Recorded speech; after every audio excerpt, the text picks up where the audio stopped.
No one will bother with the dead and wounded. If I die, walk over me and just pass. And if I get wounded, pay no attention. I will do the same with you.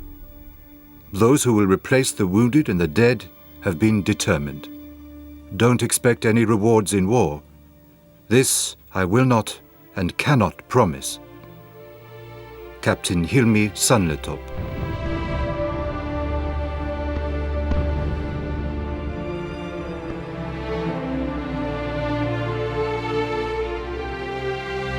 Gallipoli. Dear Soret, I am leaving with my division for the front lines today.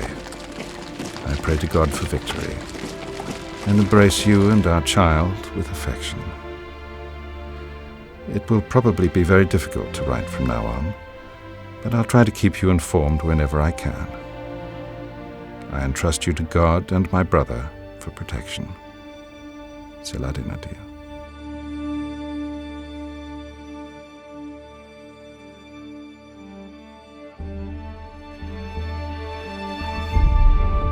April 23rd. Operation orders have been given out. Our troops are very calm, and they're now fully aware of what is ahead of them. They have to invade an enemy's country under the eyes of its own forts. Infantry alone are landing under the assistance of our warships. George Bollinger.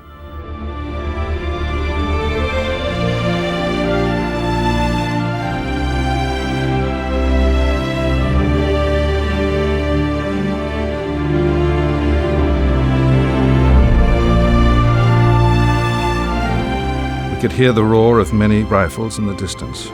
We knew that this roar meant that just a handful of our comrades from the regiment, far from any help, were trying to do their duty under great hardships against an enemy with much superior numbers. Lieutenant Mehmet Shafiq.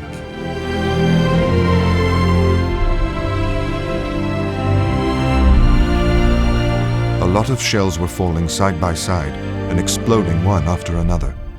Some of the firing trenches that had been dug to protect lives now became soldiers' graves. When the trenches were leveled by shells, those who remained alive took shelter in the craters and built new trenches. Major Mahmoud Sabri.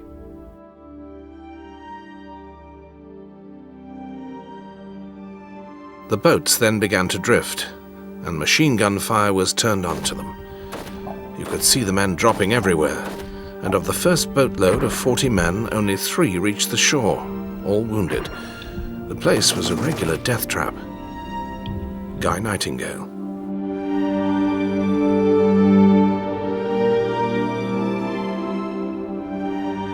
At one time, over 400 were lying on the stones waiting to be moved. I dressed as many as I could, but it was a dreadful time. The shrapnel never ceased. One poor chap who had his tongue and jaw shot away could not speak, but wrote on a scrap of paper, "I'll be well soon and have another smack at them." Percival Fenwick.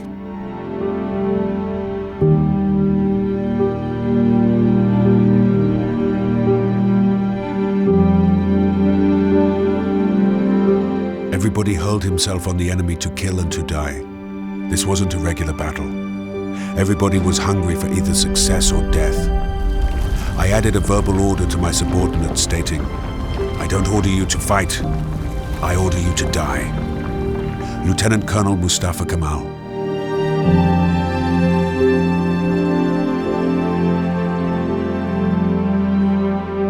I have no idea when the sun crossed over to the west today.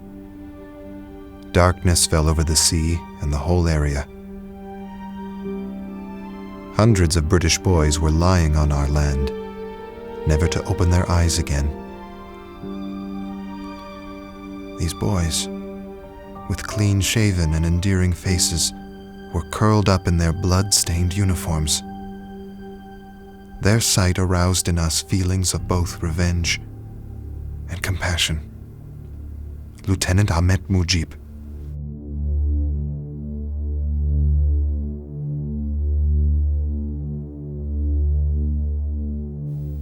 Dear Una, I suppose you received my last letter, in which I told you I was slightly wounded I'm quite well now and expect to go back to the front any time. But Una, prepare yourself to hear the worst if you've not already heard it. Poor Joe is gone. He died of wounds in Alexandria Hospital on the 5th of May. When I saw the list, I did not know what to do. I wandered about the streets nearly mad. I felt so lonely. I'm letting you know at once because I think it is always best to know the truth, however sad.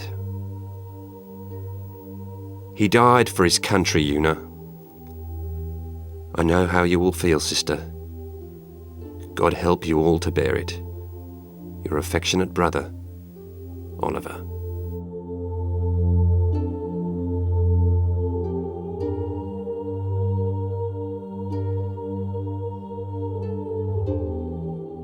None of us got any sleep at night. We were exchanging fire with the enemy and trying to dig trenches and build fortifications at the same time. Everything was done at night to hide it from the enemy. Lieutenant Munim Mustafa.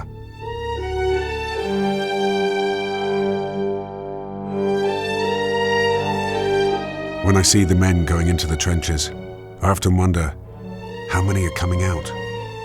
A few minutes after they've been in, there's usually a scream, then the awful cry, "Stretcher bearers!" And then the mangled heap is brought out. In one portion of the trenches are the remains of what had once been a human being, Ellis Silas.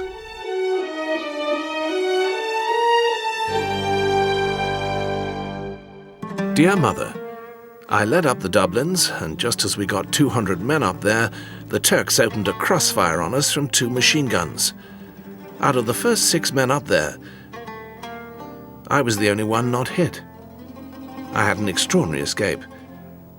A bullet missed me by about 1/8 of an inch and went straight into the throat of a man sitting next to me. Guy Nightingale.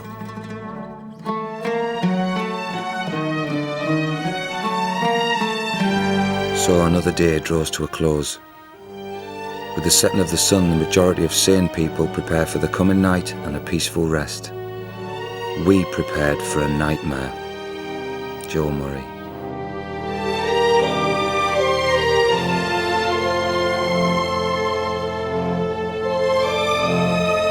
Reached the firing line at last, exhausted.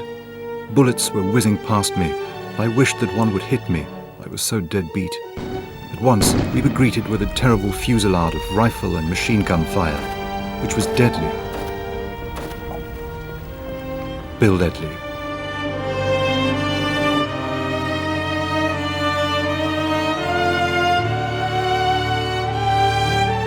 Most of those who went to Gallipoli were reported dead almost immediately.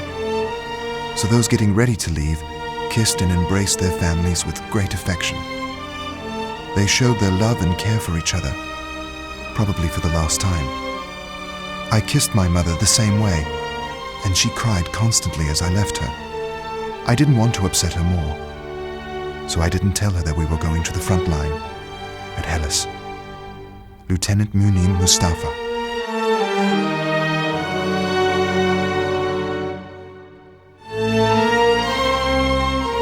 The Turkish captain with me said, "At this spectacle, even the most gentle must feel savage, and the most savage must weep."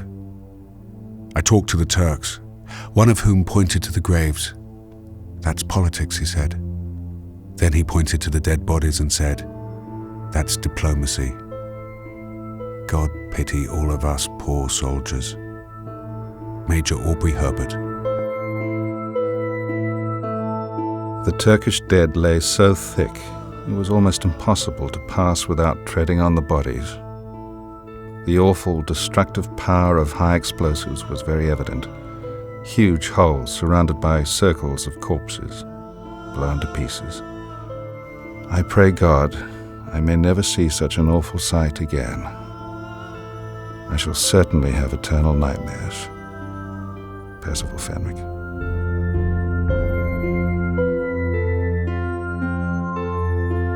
Our methods here seem to be based on a theory that all tactics are rot.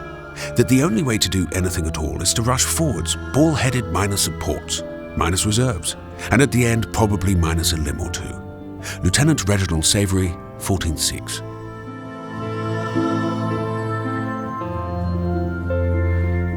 We are deadly tired of sitting under shells all day. I think the men have gotten absolutely callous. They bathe, loaf, and sit about absolutely regardless of the shells.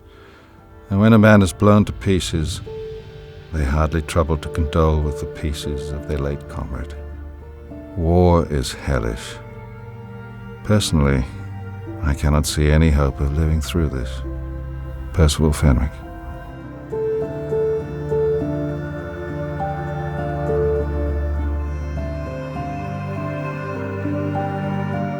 Dear Surette, thank God I am not ill. But 2 months of continuous struggle, hardships, and an uncertain life have taken their toll on my body. My soldiers have held their positions against the whole French and a part of the British lines. They have worn the enemy down. But I, my brave officers and soldiers, we are all finished. Saladin adieu.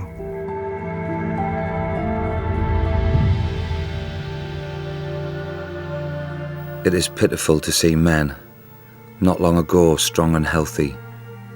Their once schoolboy complexions have been replaced by hollow jowls and sunken eyes, their bodies emaciated.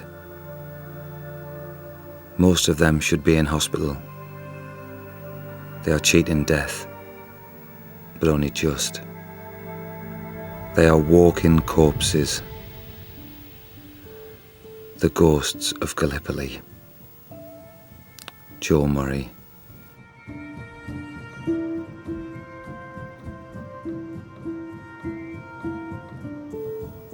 The peninsula at present consists of dust, dirt, grit, jam, bullets, and blood. I wish this beastly war was over. I'm getting absolutely fed up with fighting. Guy Nightingale.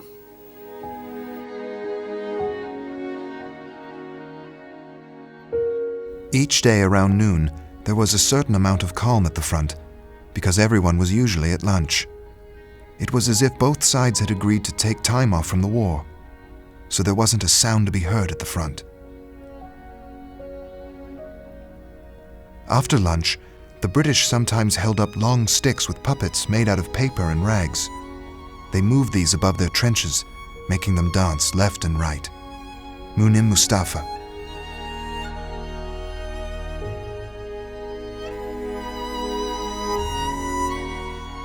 Bombs were going over from both sides. In the trench behind me were dead and wounded, and the soldiers were stepping over them. This increased the emotion of the troops. They were in a state of high strain. Major Zeki Bey.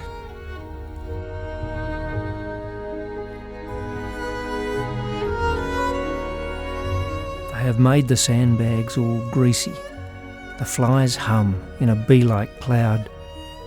Of all the bastards of places, this is the greatest bastard in the world. Private Ian Idris.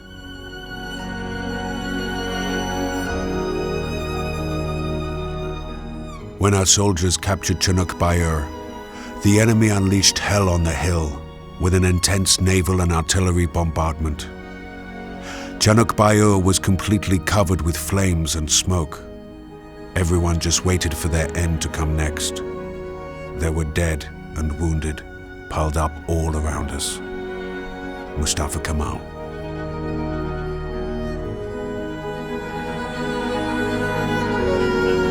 This place is packed with bodies of dead soldiers. Some must have been wounded when they crawled here, and probably died before the fire began. Others were burnt to death. Their flesh was charred and split wide open. The tragedy of the scene is so dreadful that it makes one's hair stand up. Ismail Haq.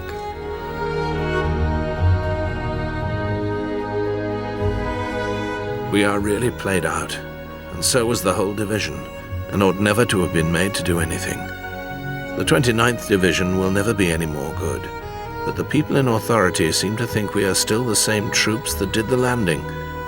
I'm sure everybody's opinion out here is, live and let live, and Turkey for the Turks. Guy Nightingale. I don't know these British soldiers, and they do not know me. What can I say to those who made us come here and kill each other? I have sworn that I will not fire a single bullet without reason. Ismail Hakkı. I'm 21, but my hair and beard are already gray. My face is wrinkled, and my body is rotting.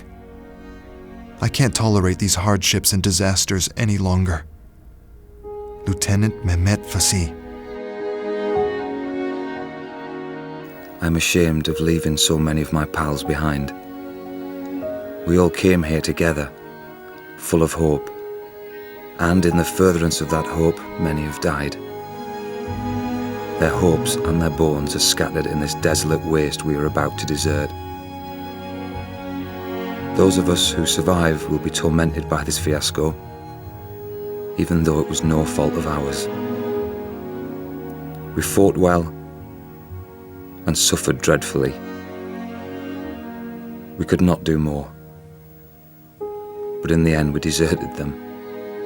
Joe Murray.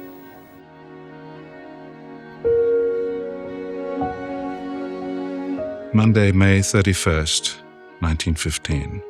Ari Bernu. To my beloved father and mother. Dear father, beloved mother. During the first terrible battle I fought at Ari Bernu, a bullet grazed my right side and passed through my trousers. God be praised, I was spared. But I do not hope to survive future battles in which I will fight. I am writing these lines so you will have something to remember me by.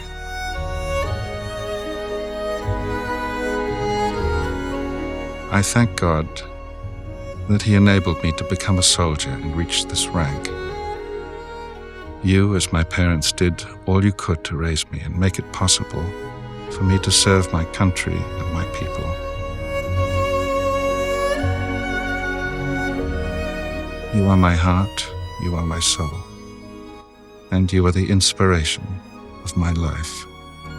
I am eternally grateful to God and to you. Beloved Father, dearest Mother, I entrust my beloved wife and my dear son, first to God and then to your protection. Please do for them whatever is possible. Please help my wife in raising my son and providing him with the necessary education. I know that we are not wealthy or people of means, so I know I cannot ask for anything more than what is possible. To ask would be quite in vain.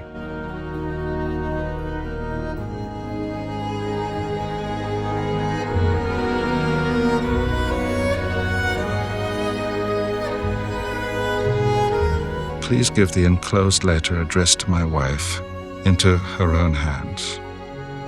She will be devastated, so please do what you can to console her grief. She will weep and mourn. Please comfort her.